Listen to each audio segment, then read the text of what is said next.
Bom dia, gente! Na aula de hoje, a gente vai falar sobre os tecidos. O segredo do equilíbrio está no trabalho de uma grande equipe. A gente vai dar continuidade, na verdade, ao conteúdo que a gente estava vendo até agora, né? A gente viu o que é tecido e começou a ver alguns tipos de tecidos. Agora a gente vai dar continuidade falando sobre o tecido conjuntivo, o tecido muscular e o tecido nervoso, tá bom? Vamos lá.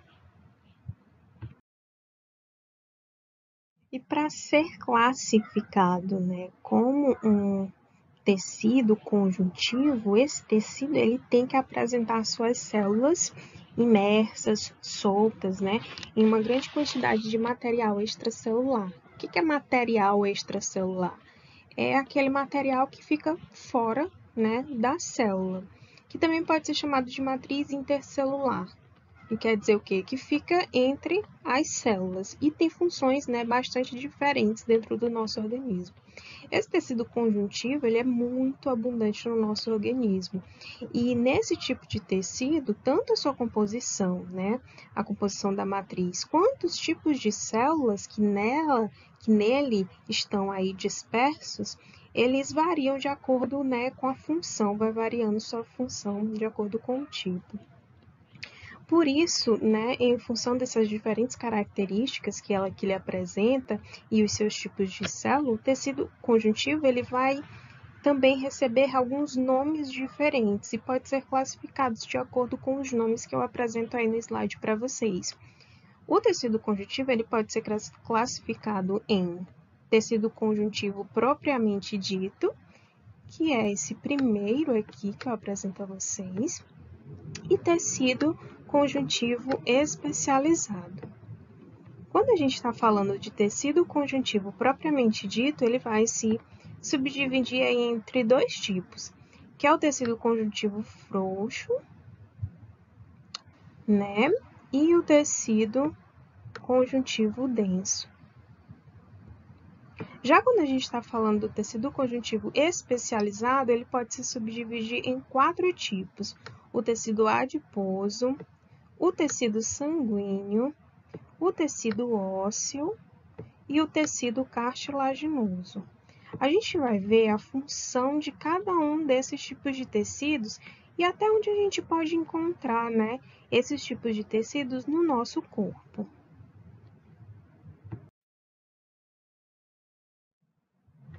Nessa imagem, eu quero mostrar para vocês a diferença do último tecido que a gente estudou na última aula, que foi o tecido epitelial, na aula anterior nossa, da diferença para o tecido conjuntivo. Vejam só, observem, aqui a gente tem um tecido epitelial, ó, tá? Que formam a nossa pele, conjunto de células que formam a nossa pele. Essa parte aqui, vejam como as células, que são esses pedacinhos aqui, deixa eu pegar outra cor, o verde. Esses pedacinhos aqui estão bem divididozinhos, o núcleo no meio, todas justapostas, né? Que é uma característica do tecido epitelial. Mas e o tecido conjuntivo, que a gente está estudando agora? Olha como ele está disposto, né? Então, a gente vê uma diferença aí, né? Morfológica em relação ao conjunto dessas células de tecido para tecido. Como eu havia dito, a gente vai estudar cada um daqueles tipos de tecidos conjuntivos que foi mostrado lá no primeiro slide, começando pelo tecido conjuntivo propriamente dito. O que é esse tecido, né? Dentre os vários tipos de tecido conjuntivo, o propriamente dito, ele possui as funções de nutrir, né, outros tecidos, de preencher alguns espaços. Então, ele tem essas funções essenciais, atua na sustentação e preenchimento dos tecidos, contribuindo aí para que eles fiquem juntos e também estruturando os órgãos, né, que compõem o nosso corpo. O tecido conjuntivo propriamente dito, ele se subdivide em dois, como a gente havia comentado. O primeiro é o tecido frouxo e o segundo é o tecido denso. Tecido conjuntivo propriamente dito frouxo e tecido conjuntivo propriamente dito denso. O tecido conjuntivo propriamente dito frouxo, ele é um tecido com poucas fibras que preenchem os espaços dentro do corpo e serve de apoio lá para o tecido epitelial. Lembram da figura anterior? Tal tecido ele pode ser encontrado revestindo os mais diversos órgãos e é dotado de uma grande variedade de células, como mostrado na figura do próximo slide que eu vou mostrar para vocês. Agora, já o tecido conjuntivo propriamente dito, ele é um tecido que ele é rico em fibras. Então, ele tem essa diferença lá do frouxo. Enquanto o frouxo ele é um tecido com poucas fibras, né? O denso, ele já é rico em fibras. Por consequência, né, ele é mais resistente, ele é mais duro, né? Ele pode ser encontrado formando uma cápsula protetora ao redor dos nossos órgãos, a exemplo do fígado, né? Nos tendões, ligando os músculos do osso e nos ligamentos, unindo os ossos, né, entre si. E aí eu ainda acrescento para vocês que esse tecido conjuntivo, ele apresenta três tipos de fibras, né? Como ele é muito rico, ele tem fibras diferentes. Então, ele possui 3 tipos de fibras proteicas, né? Que é o colágeno, fibras elásticas e fibras reticulares. E aí fica para vocês darem mais uma pesquisada a respeito dessas fibras no livro, tá bom? Observem essa imagem, né? É uma imagem de microscópio e aí vocês podem perceber que o que? Aqui a gente tem a epiderme, constituído de células justapostas, tecido epitelial. Aqui a gente já vai ter o tecido conjuntivo, né? Um tecido conjuntivo de qual tipo? Tecido conjuntivo propriamente dito. Nesse tecido conjuntivo propriamente dito, a gente tem 2 tipos. O tecido conjuntivo propriamente dito frouxo e o tecido conjuntivo propriamente dito denso. Veja que o frouxo, né, ele tem uma diferença estrutural do denso. Enquanto o frouxo tem menos, né, tem poucas fibras, o denso ele é mais rico em fibras, se tornando mais resistente. O tecido adiposo é um tipo de tecido conjuntivo que é considerado como frouxo. Ele fica localizado aí principalmente sobre a pele e compõe a nossa medula óssea amarela. Ele tem algumas funções específicas, esse tecido adiposo, e ele é composto por um tipo de célula que a gente vai chamar de adipócito. Quais são as funções desse tecido adiposo para o nosso organismo, tia? Primeiro, esse tecido vai ajudar na proteção dos órgãos contra certos traumatismos. Imagine que você tem uma camada de gordura que vai proteger você numa queda. Você vai sentir menos o impacto, né? Por mais que o osso seja, né, o de mais proteção, digamos, de sustentação, esse tecido aí também tem esse tipo de proteção em relação aos nossos órgãos. Outro tipo de função é a reserva de energia. Uma pessoa que é mais cheinha, que tem uma quantidade maior de tecido adiposo, ela tem acumulada uma quantidade grande de energia, porque o gasto, né, dessa quantidade maior de células adiposas interfere diretamente na quantidade de reserva dessas células, né? A formação de uma camada de isolamento térmico é outra função desse tecido. E aí, como exemplo, eu mostro para vocês, né, os ursos polares. Os ursos polares, eles vivem em regiões que são extremamente frias, né? Uma temperatura muito baixa. E a quantidade de tecido adiposo no corpo dele ajuda para que ele não perca tanto, né, tanto calor, formando como se fosse um isolamento térmico em seu corpo. não é? Então, é um exemplo de animal que usa esse tecido adiposo como uma formação de uma camada de isolamento térmico. Olha só essas imagens. Nessas imagens fica bem nítido, né, onde está localizado esse tecido no corpo. Existem algumas regiões que ele pode se acumular dependendo da alimentação, né, daquele indivíduo. Essa parte amarela são conjunto de células, né, adiposas formando um tecido adiposo. A gordura, como a gente viu, ela tem funções, né, muito importantes para o nosso corpo. Eu elenquei algumas para vocês no slide anterior. E desta forma, ela pode promover uma reserva energética, proteção como uma forma de isolamento térmico, que é um mecanismo, né, térmico do nosso corpo, mas, no entanto, porém, né, a gente precisa ter um cuidado com a nossa alimentação, né? O excesso dessa gordura, ela pode causar complicações como a obesidade, a diabetes. Assim, nós precisamos equilibrar a nossa alimentação. O que a gente faz para equilibrar a nossa alimentação? A gente não deve ter medo das gorduras, né?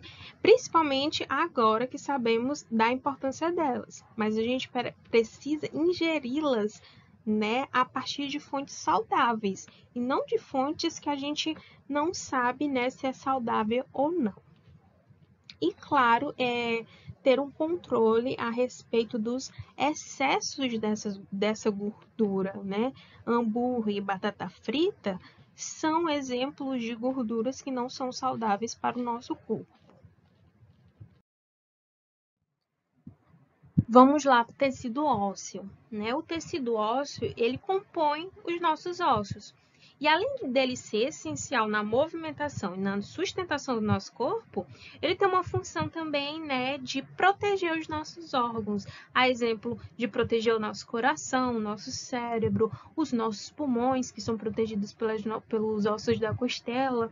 Então, além da movimentação e sustentação, ele ainda tem essa função de proteger os nossos órgãos, assim como é uma das funções lá do tecido adiposo. Aí você deve estar se perguntando assim, tia, mas se os nossos ossos têm essa característica de ser assim bem rígidos, e como é que eles são rígidos e são compostos de tecido conjuntivo? Como é que isso pode acontecer? Aí eu explico que isso acontece porque os nossos ossos, eles são formados por uma matriz óssea que é constituída de uma porção orgânica. O que é isso? São formados essencialmente de fibras de colágeno. Você lembra quando eu estava falando do tecido conjuntivo propriamente dito denso, que ele é constituído por fibras proteicas e uma delas era o colágeno? Qual a característica desse tecido? É que ele é rico em fibras, e essa fibra dá o que para o tecido? Resistência. Por isso que ele se torna mais rígido, mais duro. E por isso que tem essa composição, né, de um osso. Além disso, ele tem um depósito mineral, constituído principalmente de ferro e de cálcio.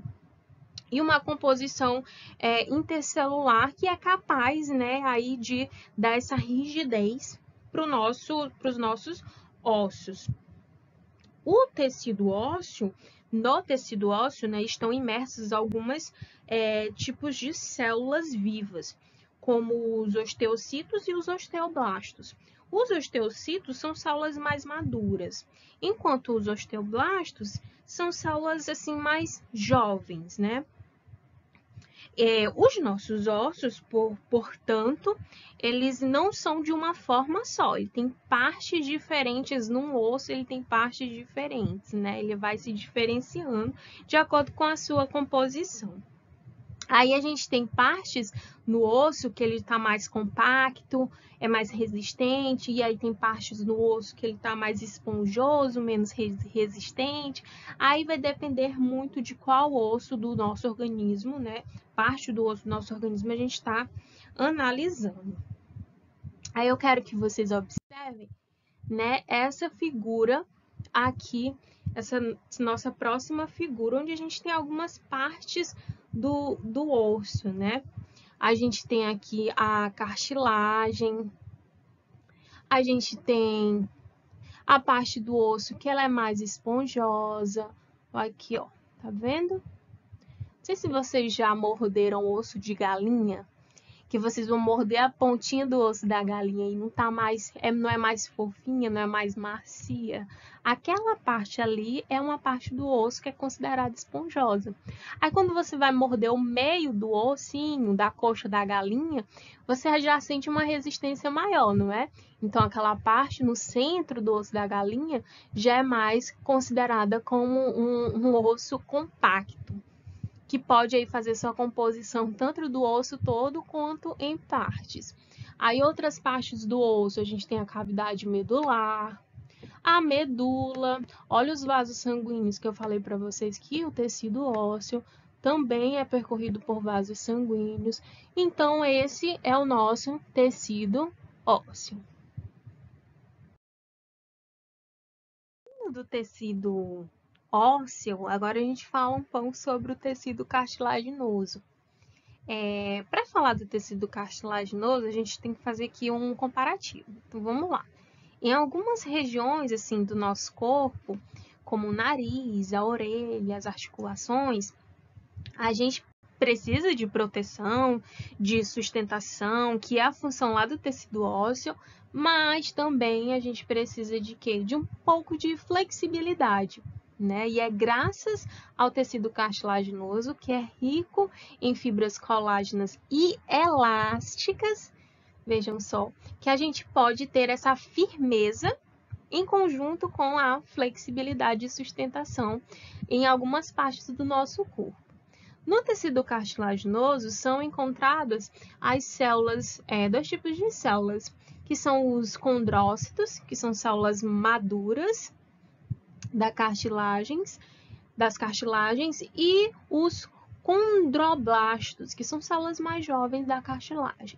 Além disso, como o tecido cartilaginoso ele é avascular, não tem vasos sanguíneos que o percorrem, não é irrigado por vasos sanguíneos, existe ao redor da cartilagem um tecido que é o tecido conjuntivo denso, que é vascularizado, denominado de pericôndrio. E a gente vai falar um pouquinho mais na frente sobre ele.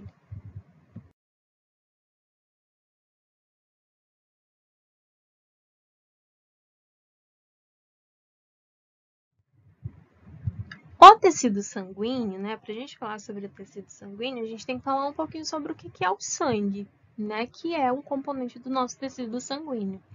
O sangue ele é um fluido vermelho, viscoso, que ele vai ser responsável por conduzir substâncias que são muito importantes para o nosso corpo, para todas as nossas células que compõem o nosso corpo, através da onde? Dos vasos sanguíneos. Essas substâncias são principalmente proteínas, carboidratos, gorduras, sais, gás carbônico, gás oxigênio, anticorpos, água. Então, todas essas substâncias são aí levadas para as células através, né, do nosso sangue.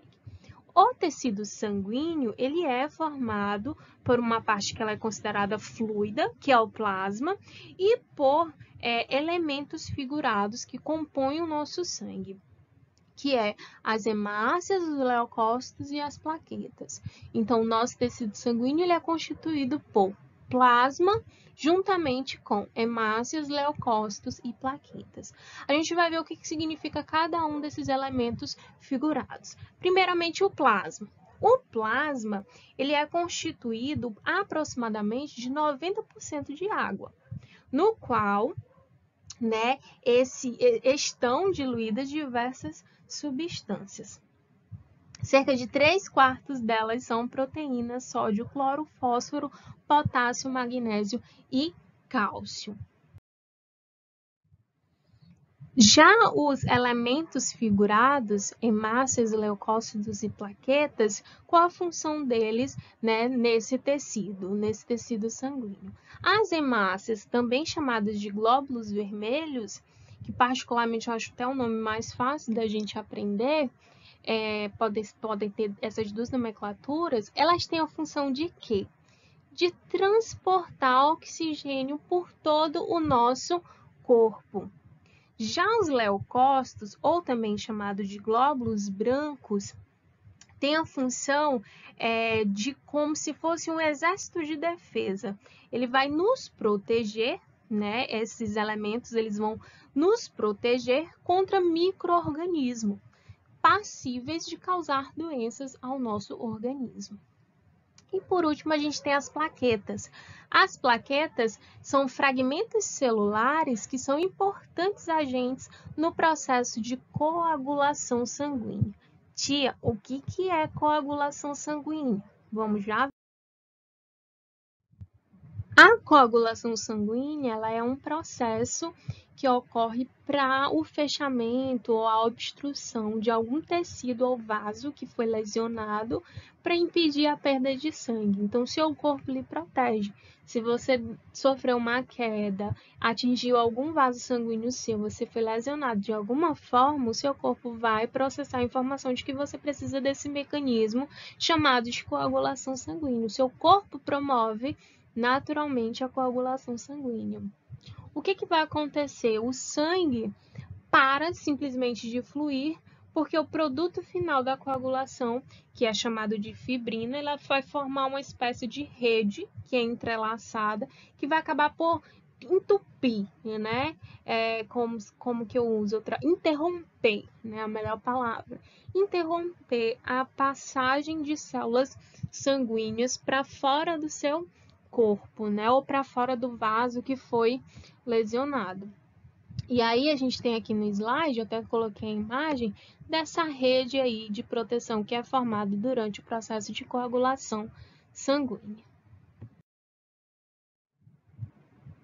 O tecido muscular, ele tem muitas funções diferentes dentro do nosso corpo. Ele é responsável pela nossa movimentação, ele é responsável pelo batimento cardíaco, pela pulsação das artérias, pelo impulsionamento do alimento no tubo digestório. Então, são várias funções, né, que o tecido muscular exerce no nosso corpo. Tudo isso só é possível graças à propriedade dos tecidos musculares de sofrer contração, de promover um certo movimento de suas fibras, as chamadas fibras musculares. Né? Isso acontece porque as células musculares, né, também chamadas de fibras musculares ou também de miócitos, possuem especializações para possibilitar esse movimento. Uma riqueza de proteínas, essas proteínas são chamadas de miofibrilas, que se dispõem no citoplasma dessas células, proporcionando a contração dessas células e o deslizamento umas sobre as outras. Existem aí 3 tipos básicos de tecidos muscular. E aí vocês podem ver no slide esses 3 tipos. O tecido muscular estriado cardíaco, e aí a gente vê esse nome cardíaco, a gente já faz uma ligação com o coração, não é verdade? Só pode estar presente no coração, é cardíaco, né? Tecido muscular estriado esquelético, a gente já vai fazer uma relação com fibras que possam estar ligadas aos nossos ossos. E o tecido muscular não estriado, né? Que é o mais, assim, posso dizer, difícil de identificar pelo nome. Mas depois que a gente sabe o que significa, fica muito fácil.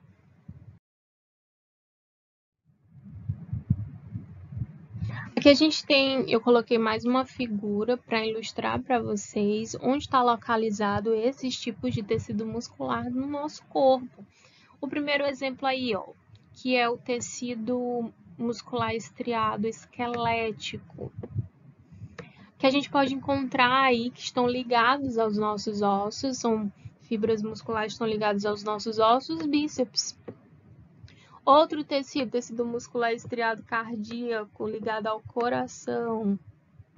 E por último, o tecido muscular liso, que também pode ser chamado de tecido não estriado, está ligado aos nossos órgãos. A exemplo, a gente tem o estômago. Vamos falar de cada um separadamente, dos tipos de tecido muscular. O tecido muscular esquelético, primeiro, né? O tecido muscular, ou também chamado tecido muscular estriado esquelético, ele é chamado popularmente de carne, né? Esse tecido está vinculado ao nosso esqueleto e fornece a nossa sustentação e movimentação. Além disso, ele possui uma ação rápida, voluntária, ou seja, ele pode ser contraído quando a gente deseja contrair. Aos nossos colegas que fazem musculação, eles estão fazendo musculação, eles estão contraindo aquele músculo o tempo todo. E ali eles estão contraindo voluntariamente, não é de forma involuntária. O corpo não faz aquela movimentação sozinho, né? O próprio indivíduo tem esse controle sobre a contração do músculo. E esse tipo de tecido tem células que são consideradas como alongadas. Por isso são chamados de fibras e com vários núcleos. Quando o vislumbramos no microscópio, podemos ver espécies de estrias transversais. Por isso que o nome é tecido muscular estriado. E aí, eu quero que vocês percebam a diferença de um músculo estriado por um músculo que não é estriado, chamado de não estriado. Esses dois primeiros aqui, músculo esquelético, músculo cardíaco, eles são músculos estriados. Vejam que eles são todos cortadinhos, né? As células são diferentes. Já o músculo liso aqui não, ele não tem essas estrias, né?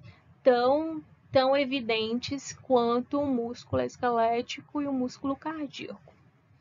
Então, a gente viu o músculo esquelético, né? Agora, a gente vai ver características do músculo estriado cardíaco, encontrado apenas no coração, de ação rápida e involuntária, ou seja, nesse tipo de músculo, o indivíduo ele não tem controle acerca do movimento desse músculo. O próprio corpo controla o movimento. Você não vê ouvir falar que uma pessoa, o coração da pessoa parou de bater porque ela quis. Não, porque ela não tem controle sobre isso. Ela não tem controle sobre o músculo que envolve o coração. Então, ela não tem controle sobre esse movimento. Então, o movimento ele é considerado involuntário. Esse tipo de tecido ele possui fibras também alongadas, com um ou dois núcleos, diferente lá do esquelético, que é polinuclear, tem vários núcleos, e separados por discos intercalares. Apresenta muita estriação transversal, também possui estrias, assim como o músculo esquelético. E por último, a gente tem o músculo liso ou não estriado. Esse tipo de músculo liso ou não estriado, também chamado de visceral em alguns livros, ele possui uma ação lenta, involuntária, ou seja, a gente não tem controle. Qual é o único tipo de qual o único tipo de tecido muscular que a gente tem a ação do controle? A gente pode controlar. É o músculo estriado esquelético. Tanto o músculo estriado cardíaco quanto o músculo não estriado ou músculo liso, a gente não tem esse controle, né, de movimentação.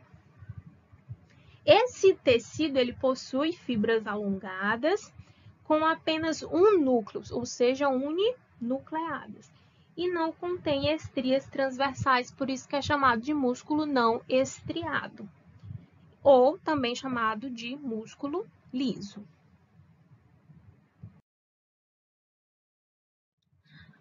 Aí eu volto, né, aquela figura inicial, quando a gente começou a falar de tecido muscular, para mostrar para vocês o formato das células presentes, né, nesses tecidos, juntamente com onde que a gente encontra, né, esses tecidos no nosso corpo. Aí nisso a gente tem um tecido muscular estriado cardíaco, e esses são didaticamente representado o formato das células e onde que a gente pode encontrar no coração. Aí depois a gente tem o estriado esquelético, que esses são o formato das células, podem ser encontrados ligados aos nossos ossos. E por último, o não estriado, ou liso, né? Esses são o formato das células, podem ser encontrados nos nossos órgãos.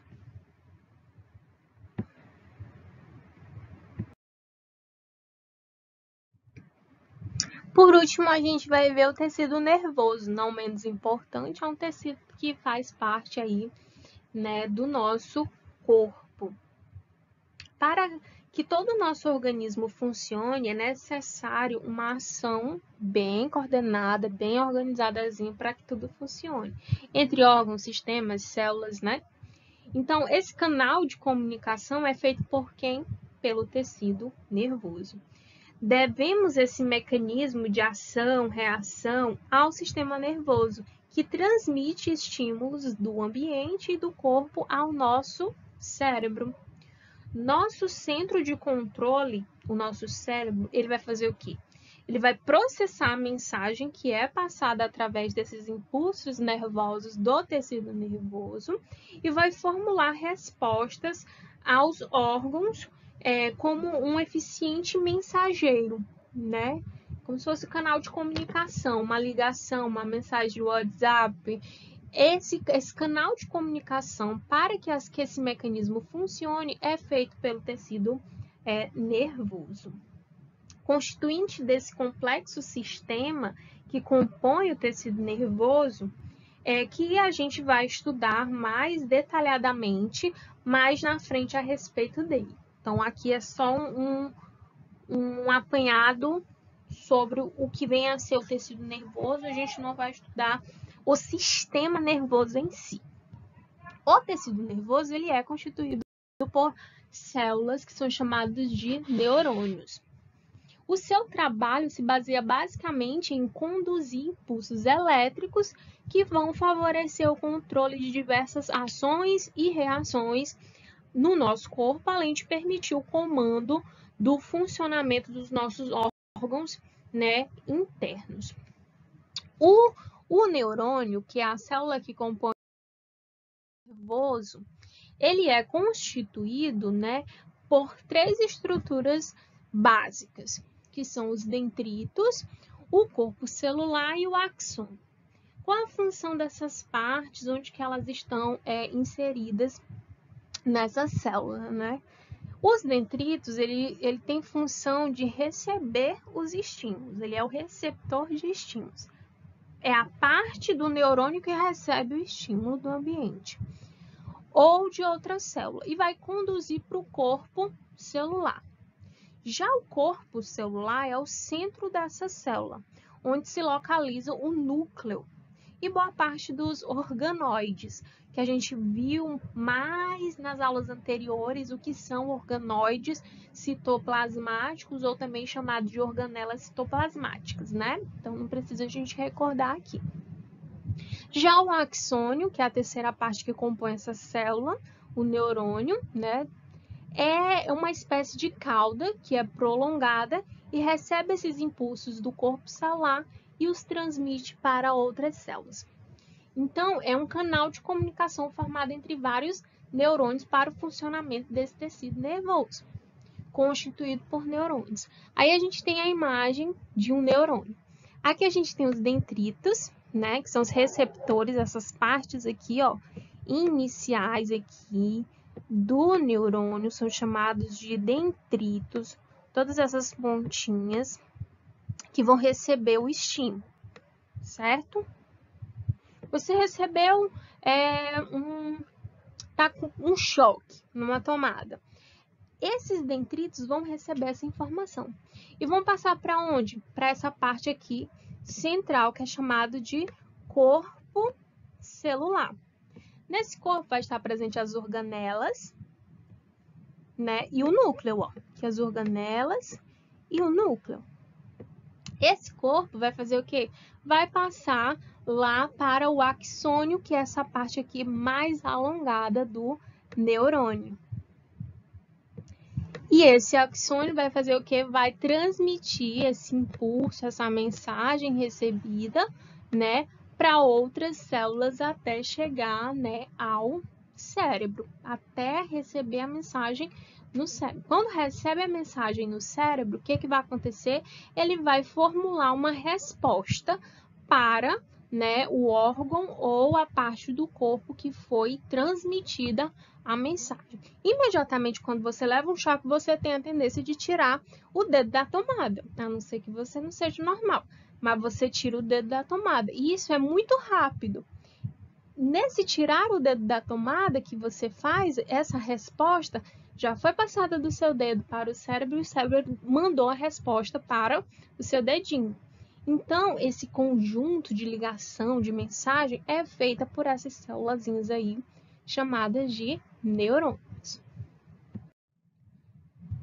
E aí eu coloquei alguns GIFs, né, para representar o quão rápido e o quão importante é nessa passagem de informação entre, né, o nosso comando central, o nosso cérebro e os nossos órgãos, os nossos tecidos, para o funcionamento melhor do nosso organismo, do nosso corpo como um todo. Essas luzinhas são os impulsos nervosos passados de neurônio a neurônio até chegar ao nosso comando central, que é o cérebro. E vice-versa, do cérebro para eles, para passar a resposta. A aula de hoje é até aqui, né? Bons estudos, espero que vocês leiam um pouco mais sobre o assunto no livro, tirem as dúvidas e amanhã eu vou passar para vocês uma atividade avaliativa sobre o assunto.